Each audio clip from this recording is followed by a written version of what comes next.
Minasan, konnichiwa. Oke, jadi kali ini di pertemuan ke-10 kita akan belajar pola kalimat nani nani ni, nani nani ga arimasu atau imas. Nah, sebelum itu sensei mau bertanya nih.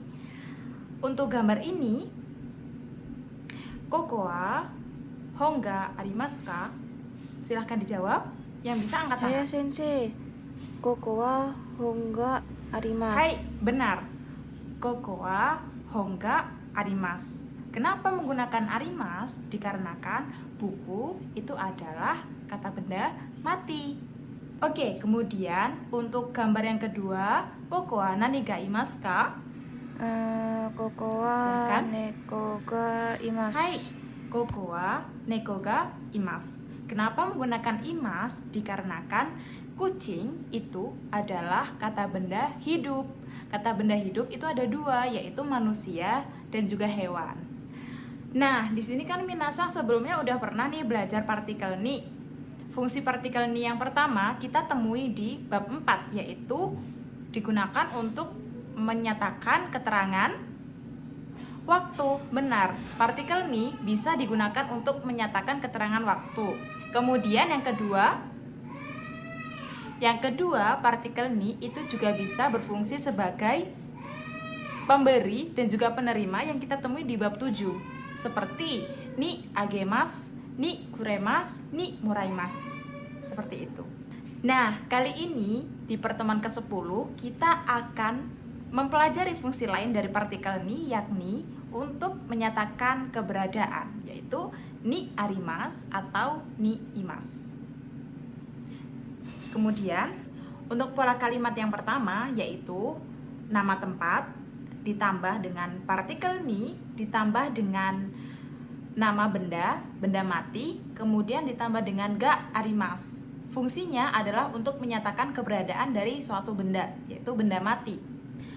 Nah, sekarang untuk pola kalimat yang kedua, Sensei akan menjelaskan tentang nama tempat ditambah dengan ni, ditambah dengan nama orang atau nama sesuatu yang hidup ditambah dengan ga imas. Jangan lupa kalau hidup itu menggunakan imas, kalau benda mati menggunakan arimas.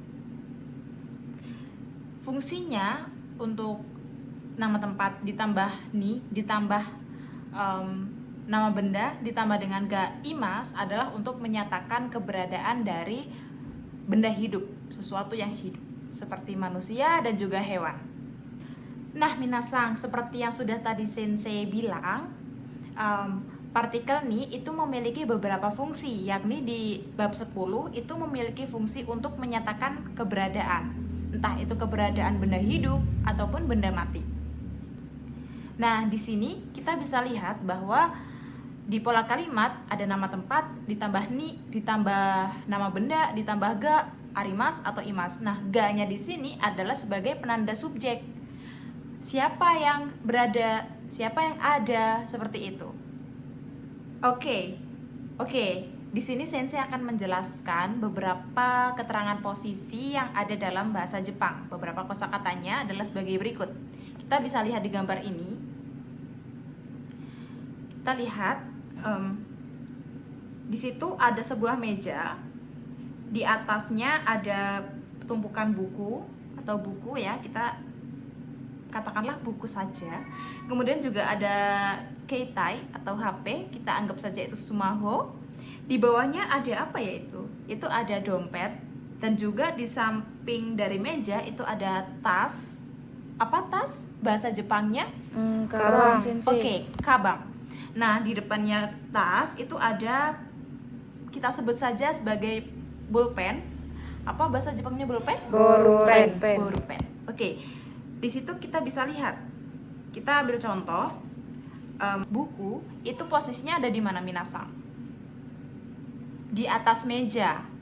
Kemudian selain di atas meja, di samping HP. Oke, kita bahasa Jepangkan ya. Buku ada di atas meja. Berarti meja itu bahasa Jepangnya adalah tsukue. Oke. Tsukue no atas itu bahasa Jepangnya adalah ue. tsukue no ue ni, jangan lupa ni-nya ya. Tsukue no ue ni hong ga arimasu atau imasu? Hai, Arimasu. hong itu adalah benda mati, berarti menggunakan arimasu. Tsukue no ue ni hong ga arimasu. Di atas meja ada buku. Kita pakai selain di atas meja, kita pakai yang di samping HP. Di samping HP ada buku. Berarti samping itu apa ya kira-kira kosakata bahasa Jepangnya samping? Ada yang tahu? Tonari sensei. Iya, samping itu adalah tonari. Nah, oke, kita coba buat kalimatnya. Sumaho no tonari ni hong ga arimasu. Di samping HP ada buku. Sumaho no tonari ni hong ga arimasu. Seperti itu ya teman-teman. Tadi kita udah belajar berapa kosakata posisi ya? 2. Oke. Yang pertama ada ue, yang kedua ada tonari. Betul. Kemudian kita cari lagi apa ya benda yang ada di situ. Oke, kita lihat di sini. Yang di bawah meja ada dompet. Dompet bahasa Jepangnya adalah saifu. Oke. Di bawah meja ada dompet. Bahasa Jepangnya, oh ya, di bawah itu adalah shita. Di bawah meja ada dompet. Meja tadi apa? Tsukue. Tsukue no bawah shita ni saifu ga arimasu. Tsukue no shita ni saifu ga arimasu. Di bawah meja ada dompet. Kita udah belajar berapa kosakata? 3 untuk posisi. Yang pertama ue, atas. Yang kedua tonari, samping. Yang ketiga shita, bawah. Kemudian kita lihat di situ.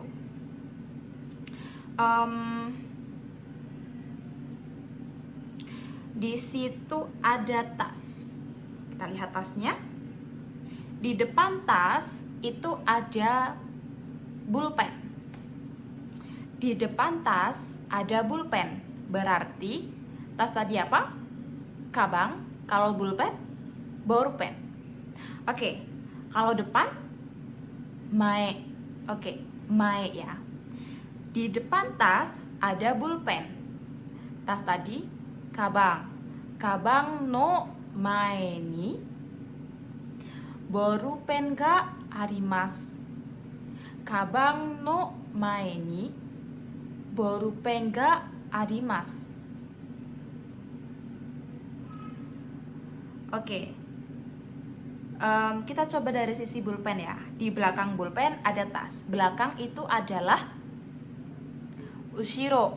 Belakang itu adalah ushiro. Oke, kita coba buat kalimatnya. Di belakang pulpen ada tas. Di belakang pulpen ada tas.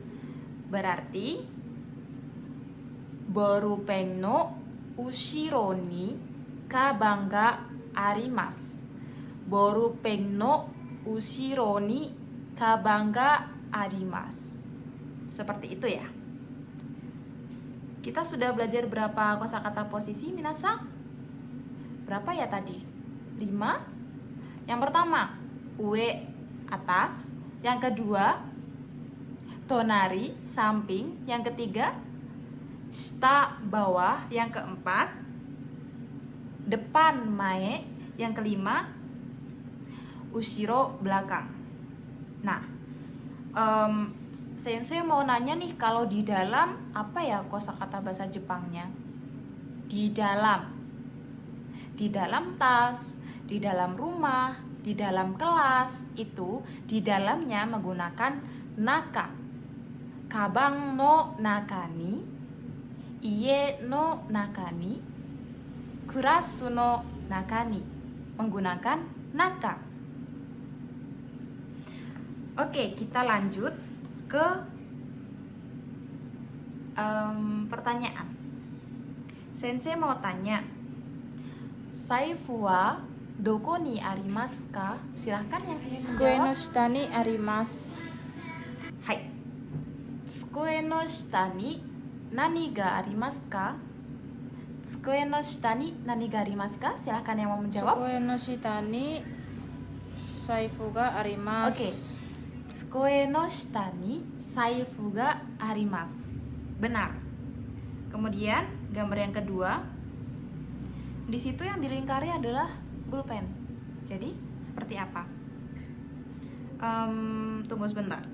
Sensei bertanya. Kabang no mae ni nani ga arimasu ka? Kabang no mae ni borupen ga arimasu. Oke. Kabang no mae ni borupen ga arimasu.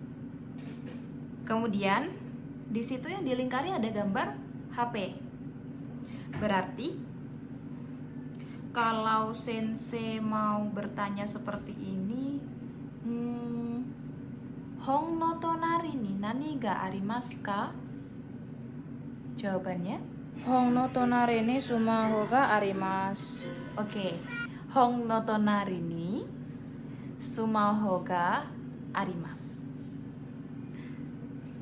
Nah, kita ke gambar selanjutnya. Di situ ada gambar sensei. Sensei itu makhluk hidup atau makhluk mati ya? Sensei itu makhluk hidup, jadi menggunakan imas. Oke. Sensei mau bertanya. Kyoshitsu ni dare ga imasu ka? Silakan yang mau menjawab. Kyoshitsu ni sensei ga imasu. Hai. Kyoshitsu ni sensei ga imasu. Kyoshitsu ni sensei ga imasu. Di dalam kelas ada sensei atau guru. Kita ke gambar yang kedua. Di situ ada rumah sakit sama dokter. Rumah sakit bahasa Jepangnya apa ya? Byoing. Ya, rumah sakit bahasa Jepangnya adalah byoing. Byoing. Di dalam rumah sakit itu ada dokter. Sensei bertanya, byoing no naka ni dare ga imasu ka? Byoing no naka ni isha ga imasu. Ya. Byoing no naka ni isha ga imasu. Di dalam rumah sakit ada dokter. Ya. Seperti itu ya minasang. Untuk penggunaan dari pola kalimat nani nani ni nani nani ga arimasu atau imas. Tadi sensei sudah menjelaskan tentang perbedaan dari arimas dan juga imas. Masih ingat? Yap. Arimas itu untuk benda mati dan imas itu untuk benda hidup. Seperti kalau benda hidup seperti manusia, hewan, itu saja. Kalau arimas itu selain manusia dan juga hewan. Dari sini ada yang mau ditanyakan, minasang? Saya sensei mau tanya, kalau bunga itu pakainya arimas apa imas? Kan makhluk hidup sensei. Oke, tadi ada yang tanya ya. Bunga itu termasuk makhluk hidup. Jadi, pakainya arimas atau imas sensei?